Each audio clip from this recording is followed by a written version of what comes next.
Dear student, आप सभी का आज के सेशन में वेलकम कर रहा हूं। आज के सेशन का जो क्वेश्चन है वह इस प्रकार है। क्षार धातुएं मतलब एल्काली मेटल फर्स्ट ग्रुप के एलिमेंट हैं के हाइड्राइड का तापी थर्मल स्थायित्व थर्मल स्टेबिलिटी का सही क्रम क्या होगा। तो थर्मल स्टेबिलिटी के बारे में पूछा जा रहा है। जो हाइड्राइड होते हैं फर्स्ट ग्रुप के, तो उनके थर्मल स्टेबिलिटी का क्या सीक्वेंस होगा, इसके बारे में पूछा जा रहा है। तो सॉल्यूशन को देखते हैं। देखिए, फर्स्ट ग्रुप के जो एलिमेंट हैं hydrogen, lithium, sodium, potassium, rubidium, caesium, francium, ये रेडियो एक्टिव एलिमेंट और ये एल्काली समूह में रखा जाता, लेकिन एल्काली नेचर का नहीं होता। केवल केवल लिथियम टू सीजियम को एल्काली मेटल बोला जाता है। जब ऊपर से नीचे जाते हैं इन तत्वों के परमाणुविक आकार में या फिर आयनिक आकार में क्या होती है, वृद्धि होती है। लेकिन इनके साथ जो जुड़ने वाला एनायन है, जो जुड़ने वाला एनायन है वो क्या है, एच आयन है, बहुत छोटा होता है इनके सापेक्ष। तो इसके साथ जो थ्योरी हाइड्राइड के साथ, इस समूह के हाइड्राइड के साथ जो थ्योरी है वह इस प्रकार है कि इस समूह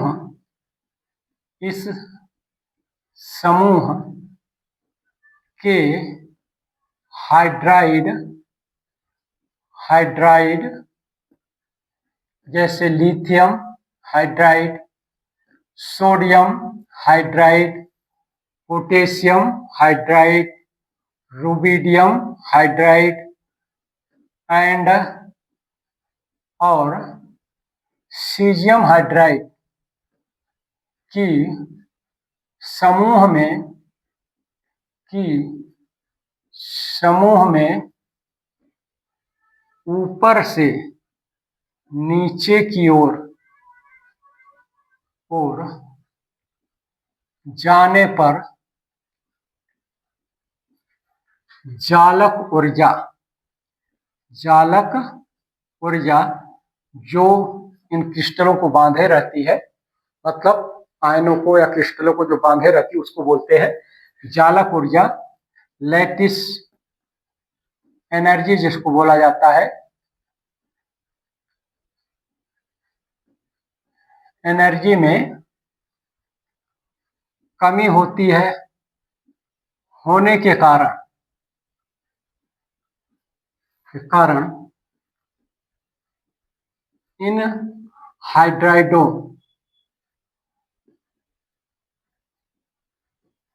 का समूह में जो तापीय स्थायित्व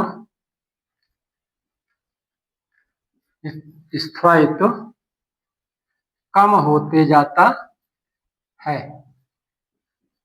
जब ऊपर से नीचे चलते हैं तो कम होते जाता है। कहने का मतलब सबसे ज्यादा तापी जो थर्मल स्थायित्व होगा वो लिथियम हाइड्राइड का होगा। कहने मतलब जो सीक्वेंस बनेगा वो lithium hydride is greater than sodium hydride is greater than potassium hydride is greater than rubidium hydride is greater than caesium hydride. कहने का मतलब सबसे कम थर्मल जो स्टेबिलिटी होगी वो सीजियम हाइड्राइड की होगी। क्यों होगी? क्योंकि सबके साथ छोटा एनायन हाइड्रोजन लगा है, और जब छोटा एनायन हाइड्रोजन इनके साथ जुड़ता है तो जो क्रिस्टल बनता है उस क्रिस्टल की सबसे ज्यादा लैटिस एनर्जी किसकी होती है?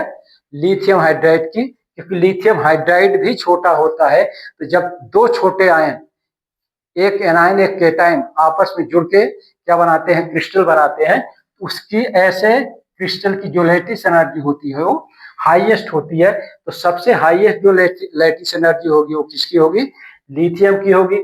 उससे कम सोडियम हाइड्राइड की होगी, उससे कम पोटेशियम हाइड्राइड की होगी, उससे कम रुबिडियम हाइड्राइड की, और सबसे कम किसकी होगी, सीजियम हाइड्राइड की। क्योंकि ग्रुप में ऊपर से जाने पर इनके आयनों का जो आकार होता है वो बढ़ते जाता है, लेकिन इससे अटैच होने वाला, लिंक होने वाला जो एनायन है, नेगेटिव आयन है, वो हाइड्रोजन, सब में आकार सेम रहता है।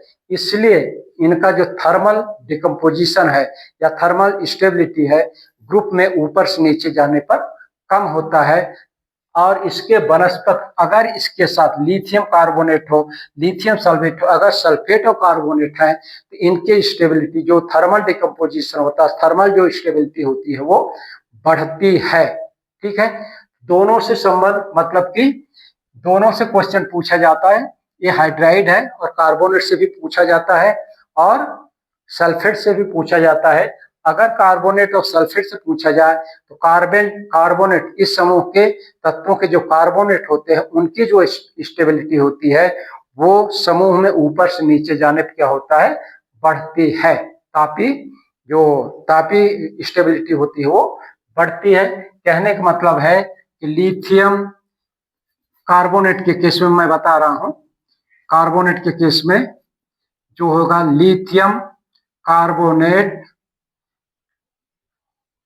is less than sodium carbonate Na2CO3, ठीक है, is less than potassium carbonate K2CO3 and is less than rubidium carbonate is less than cesium carbonate. इस तरह का सीक्वेंस बनेगा। ठीक है, तो सबसे कम स्टेबिलिटी किसकी होगी, लिथियम की, उससे अधिक सोडियम कार्बोनेट की, उससे अधिक, और सबसे अधिक किसकी होगी, सीजियम कार्बोनेट का। और यही क्या होगा, सीक्वेंस सल्फेट आयन के साथ भी होता है। तो कार्बोनेट और सल्फेट के सीक्वेंस में ये मतलब रिस्पेक्ट में ये जो सीक्वेंस होता है इस तरह से होता है। हाइड्राइड के केस में उल्टा हो जाता है। तो नेक्स्ट वीडियो में डियर स्टूडेंट, मैं अभी आप सभी के लिए एक इसी प्रकार के नए क्वेश्चन के साथ पुनः इंटरेक्ट करूंगा। धन्यवाद।